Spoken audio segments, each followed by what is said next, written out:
দর্শক, ইতিমধ্যেই আপনারা সংযমী এই বাজেটের বেশ কিছু তথ্য উপাত্ত আপনারা জেনেছেন। আরও কিছু তথ্য উপাত্ত আমি যুক্ত করতে চাই আপনাদের সঙ্গে।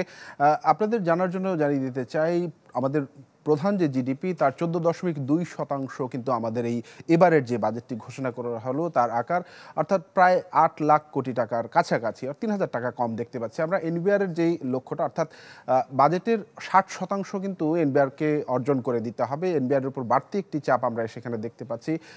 4,80,000 অর্থাৎ 5 লাখের কাছাকাছি এনবিআরের লক্ষ্যমাত্রা, এবং বাজেটের যেটি ঘাটতি থাকবে বলা হচ্ছে তা বাজেটের 32%, অর্থাৎ মোট বাজেটের 32% এখানেও বাজেটে ঘাটতি থেকে যাচ্ছে।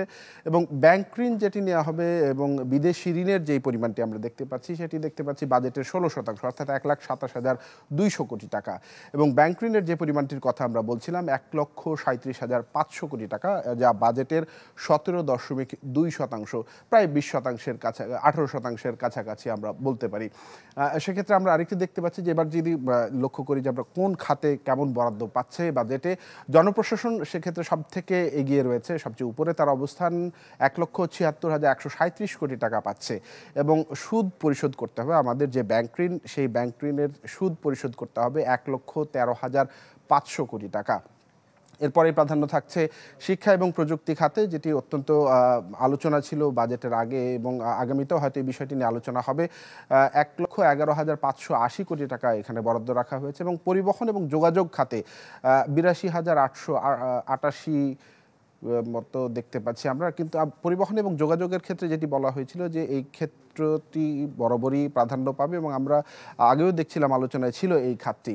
আমরা যদি একটু দেখতে চাই যে আয়কর এবং অন্যান্য যে মূল্য সংযোজন কর, এছাড়া অন্যান্য যেই করগুলো রয়েছে সেখান থেকে আসলে আমাদের বাজেট কি তথ্য দিচ্ছে আমাদেরকে। আয়করের লক্ষ্যমাত্রা আছে 1,75,620 কোটি টাকা, এবং যেটি বলছিলাম যে এনবিআরের উপরে একটি বড় দায়িত্ব থাকবে, 60% আপনাদেরকে বলছিলাম, সেটিরই একটি অংশ। এবং মূল্য সংযোজন কর এক্ষেত্রে হয়তো আরেকটি ভূমিকা, একটু সহায়ক ভূমিকা পালন করবে, 1,82,783 কোটি টাকা।